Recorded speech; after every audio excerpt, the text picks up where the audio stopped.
Hello everyone, कैसे हैं आप सब? होपफुली फाइन होंगे। तो मैं होप करता हूँ लास्ट वीक आपका logical as well as profitable गया होगा। तो एक और वीडियो लेकर हम आपके सामने प्रेजेंट है। इस वीडियो में क्या डिस्कस करेंगे, हमेशा की तरह निफ्टी, बैंक निफ्टी और फाइनेंशियल निफ्टी के लेवल्स को डिस्कस करेंगे। हमेशा की तरह हमारी जो प्रोसेस रहेगी दो पार्ट में डिवाइडेड रहेगी। फर्स्ट पार्ट में विल डिस्कस अबाउट जो भी हमारे लेवल्स है। सेकेंड पार्ट में हम जंप करेंगे ग्लोबल मार्केट की तरफ, उनके मूड की तरफ। तो स्टार्ट करते हैं। अगला वीक काफ़ी इंपॉर्टेंट है, काफ़ी बिग बैंग इवेंट हो सकता है। रीज़न, दो बड़े ग्लोबल इवेंट हमें देखने हैं। फिफ्थ यानी ट्यूसडे को यूएस की जो प्रेसिडेंट है उसके जो इलेक्शन है उसके रिजल्ट्स आएंगे। आइदर ट्रम्प या हैरिस में से कोई एक ऑप्ट होगा। और सेकेंड थर्सडे को हम फेड की पॉलिसी भी आ रही है। इसमें 25 बेसिस के रेट कट की एक्सपेक्टेशन करके बैठा हुआ है मार्केट। तो वो भी हमें विटनेस करना है। तो अगला वीक काफ़ी बिग बैंग हो सकता है इन दोनों इवेंट्स के कारण। किसी बड़ी मूव किसी आइदर साइड हम देख सकते हैं, क्योंकि इतने बड़े करेक्शन के बाद हमारी मार्केट्स अब पिछले 5 दिन से रेंज बाउंड चल रही हैं। 250 के ऊपर नीचे ऑक्सीलेट कर रही है, ऊपर 500 को रेसिस्ट कर रही है। तो ये दोनों इवेंट एक शॉर्ट कवरिंग भी ट्रिगर करवा सकते हैं और करेक्शन को और डीपन भी कर सकते हैं। तो अगला वीक काफ़ी कॉशियसली रह के मार्केट में ट्रेड करने की ज़रूरत पड़ेगी। अब ग्लोबल मार्केट का मूड अगर देखें तो ठीक है। यूएस की जो डाउ है थर्सडे को सेल हुई थी, सेलिंग आई थी, मगर फ्राइडे को 300 पॉइंट्स के आसपास पॉजिटिव क्लोज हुई है। नेस्डैक 168 पॉइंट के आसपास पॉजिटिव क्लोज हुई है। तो यूएस की मार्केट अपने ऑल टाइम हाई के आसपास ही घूम रही है। होपफुली वो भी इलेक्शन के रिजल्ट का वेट ही कर रही है। अगर इलेक्शन का रिजल्ट आउटकम ठीक आता है तो यहाँ से एक आफ्टर इलेक्शन रिलीफ रैली भी हम देख सकते हैं यूएस मार्केट्स में। तो ग्लोबली इतना कोई मूड ख़राब नहीं है, कॉशियस ज़रूर मूड है जो भी ईरान और इसराइल की वॉर चल रही है उस कारण। बट इतना करेक्शन नहीं आया जितना हमने देखा है। हमारा जो करेक्शन है उसके रीज़न अलग है। डोमेस्टिक जो भी हमारे अर्निंग सीजन चला अभी वो काफ़ी डिसअपॉइंटिंग रहा, उस कारण हमने इतना बड़ा करेक्शन देखा। तो ग्लोबली मार्केट का मूड इतना ख़राब नहीं है जितना हमारा है। अब हम अपनी बात करें तो आपके सामने है, निफ्टी में काफ़ी अच्छा करेक्शन आ चुका है और एक रेंज में चल रही है।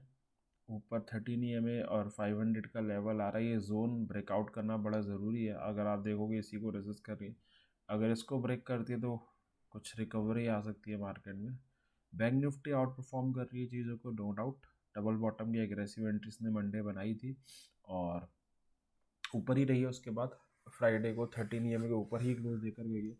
बैंक निफ्टी चीज़ों को आउट परफॉर्म कर रही है। तभी निफ्टी इतनी टिकी हुई है। अगर बैंक निफ्टी आउट परफॉर्म नहीं करती तो ये करेक्शन और यहाँ से 500,000 पॉइंट्स का हम देख पाते।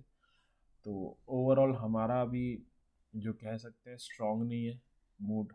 जब तक 500 ब्रेक करके सस्टेन ना करे, ट्रेंड चेंज हुआ है ऐसा हम कुछ कह नहीं सकते। बाकी अगले वीक जो दो इवेंट्स हैं उस पर डिपेंड करेगा। अब एक बार लेवल्स को देख लेते हैं। सबसे पहले निफ्टी से स्टार्ट करते हैं। जो ये लेवल्स हैं स्पॉट के लेवल्स हैं। अगर इसमें ट्रेड बनती है तो आप फ्यूचर्स में भी ट्रेड कर सकते हो, ऑप्शंस में भी ट्रेड ले सकते हो। ऑप्शंस में कौन से स्ट्राइक ले, जस्ट आउट द मनी ले सकते हैं जिसका डेल्टा नियर अबाउट 0.4 हो। अगर आप कोई बिगनर हो जिसे 13 EMA क्या होता है, डेल्टा क्या होता है नहीं पता, तो ऑलरेडी हम उस पर एक डिटेल और सिंप्लीफाइड वीडियो बना के चैनल में अपलोड कर चुके हैं, आप उसे देख सकते हैं।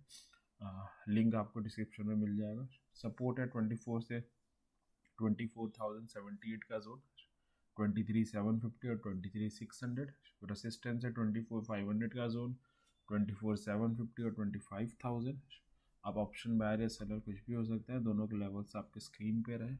और बेटर विजुलाइजेशन के लिए मैं क्या करता हूँ, एक बार आपको चार्ट में बता देता हूँ।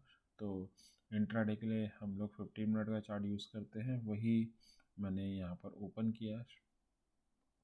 तीन टाइप की ओपनिंग हम विटनेस कर सकते हैं, gap up, gap down, flat. बाकी लेवल्स जो है पूरे वीक काम करेंगे। तो अगर मार्केट गैप अप ओपन होती है, गैप अप में 24,400 का लेवल आएगा।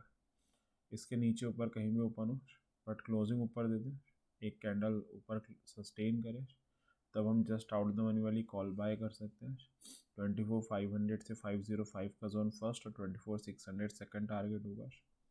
क्लोजिंग नीचे दे, एक कैंडल क्लोज दे, सस्टेन करे, तो हम जस्ट आउट द मनी वाली पुट बाय कर सकते हैं। टारगेट 250 और 150 का राउंड हो जाएगा। ये था एंट्री कब लेनी है, टारगेट क्या होगा। स्टॉप लॉस की अगर हम बात करें तो स्टॉप लॉस कॉल के केस में हमारा हो जाएगा इतना, और स्टॉप लॉस पुट के केस में हमारा ये हो जाएगा। अल्टीमेटली ट्रेड हम प्रीमियम के फॉर्म में करते हैं, तो प्रीमियम में हम कॉल या पुट जिसमें भी ट्रेड कर रहे हैं 25 पॉइंट्स नीचे अपना स्टॉप लॉस पुट कर सकते हैं। ये था गैप अप का केस। सेकंड केस है फ्लैट का। फ्लैट का मतलब है जहाँ पर क्लोज हुई है वहीं पर ओपन हो जाना। 304 के आसपास क्लोज हुई है। अब जब मार्केट ऐसे ओपन होगी तो कन्फ्यूजन आता है, क्योंकि 400 और 250 के दोनों इंपॉर्टेंट लेवल के बीच में ओपन हो रही है मार्केट। अब इसमें कुछ नहीं कर सकते, इंतज़ार करना पड़ेगा किसी एक साइड मूव आए, किसी एक लेवल पे आए और रिवर्सल या ब्रेकआउट, जो भी ट्रेड दे उस अकॉर्डिंग आप ट्रेड ले सकते हो। थर्ड है गैप डाउन। गैप डाउन में तो 250 का लेवल ही आ रहा है, जैसे समहाउ मोहरा ट्रेडिंग वाले दिन मार्केट गेन करके गया है। इसके नीचे ऊपर कहीं भी ओपन हो बट क्लोजिंग नीचे दे दे, एक कैंडल सस्टेन करे, तो हम जस्ट आउट दबने वाली पुट ले सकते हैं। 150 और 24,000 हमारा टारगेट होगा। क्लोजिंग ऊपर दे, एक कैंडल सस्टेन करे तो जस्ट आउट द मनी वाली कॉल लेंगे हम। अगर हम ऐसा करते हैं तो टारगेट 400 और 500 हो जाएगा। तो ये था कि मार्केट अगर गैप अप हो, गैप डाउन हो, फ्लैट हो, तो कैसे डील करना है मंडे को, और बाकी लेवल्स अगले पूरे वीक काम करेंगे। बैंक निफ्टी पे चलते हैं अपनी सेकेंड इंडेक्स की तरफ। सपोर्ट है 51,500 से 625 का जोन, 51,000, 50,500। रेसिस्टेंस है 52,000, 52,500 का एक जोन है, 53,000। ऑप्शन बायर है सेलर, आप एक चीज़ कुछ भी हो सकते हैं या दोनों भी हो सकते हैं, दोनों के लेवल्स आपके स्क्रीन पे रहे। बेटर विजुलाइजेशन के लिए हम एक बार चार्ट में देख लेते हैं।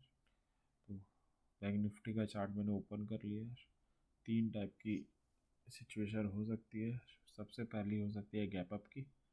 अगर मार्केट गैप अप होती है तो 51,750 का लेवल आ रहा है, इसके नीचे ऊपर कहीं भी ओपन हो बट क्लोजिंग ऊपर दे दे, एक कैंडल सस्टेन करें, तुम जस्ट आउट मनी वाली कॉल लेंगे। 52,000 फर्स्ट और 52,200 100 सेकेंड टारगेट होगा। क्लोजिंग नीचे दे, एक कैंडल सस्टेन करे, तो हम जस्ट आउट द मनी लिए पुट लेंगे। अगर हम ऐसा करते हैं 51,500 का जोन आ रहा है वो फर्स्ट टारगेट होगा, 51,400 सेकेंड टारगेट होगा। तो ये था गैप अप का केस कि गैप अप के केस को ऐसे हैंडल करना है। अब हम चलते हैं अपने सेकंड केस की तरफ, जो है फ्लैट का। अगर मार्केट फ्लैट ओपन होती है, यानी फ्लैट मतलब 673 के आसपास ओपन होना, तो 750 का लेवल ऊपर आ रहा है, 500 का जोन नीचे आ रहा है, तो दोनों इंपॉर्टेंट लेवल के बीच में ओपन होगी। ऐसे केसेस में हमें एक साइड आके किसी एक लेवल पर ब्रेकआउट या रिवर्सल का वेट करना पड़ेगा। जब वो आता है तभी हम कोई ट्रेड ले सकते हैं। थर्ड और लास्ट है गैप डाउन का, कि मार्केट अगर गैप डाउन हुई तो क्या करना है। गैप डाउन में 51,500 का एक जोन आ रहा है, इसके नीचे ऊपर कहीं भी ओपन हो बट क्लोजिंग नीचे दे, एक कैंडल सस्टेन करे, तो जस्ट आउट द मनी वाली पुट ले सकते हैं। टारगेट 250 और 100 हो जाएगा। क्लोजिंग ऊपर दे, एक कैंडल सस्टेन करे तो हम जस्ट आउट द मनी वाली कॉल ले सकते हैं। 750 और 900 हमारे टारगेट हो जाएंगे। तो ये था कि अगर अगले week Nifty bank Nifty gap up या गैप डाउन हो तो कैसे उसे डील करना है। अब हम चलते हैं अपने लास्ट इंडेक्स की तरफ, जो है फाइनेंशियल निफ्टी। सपोर्ट है 23,900 का एक जोन आ रहा है, 750 और 500। रेजिस्टेंस है 24,000, 24,250 से 300 का जोन, और 24,500। तो ये था अगले वीक के रिगार्डिंग डिस्कशन। मैं होप करता हूँ डिस्कशन आपको कोई जेन्युइन ट्रेड लेने में हेल्प करेगा। इसी उसके साथ ऐड करते हैं, और एक सेशन रहेगा अपनी हार्ड मनी से ऑप्शन ट्रेडिंग कर रहे हैं, लॉजिक के साथ करें, विदाउट लॉजिक ना करें, किसी टेलीग्राम चैनल शॉर्टकट के भरोसे ना रहे। तो एंड करते हैं। Thank you very much.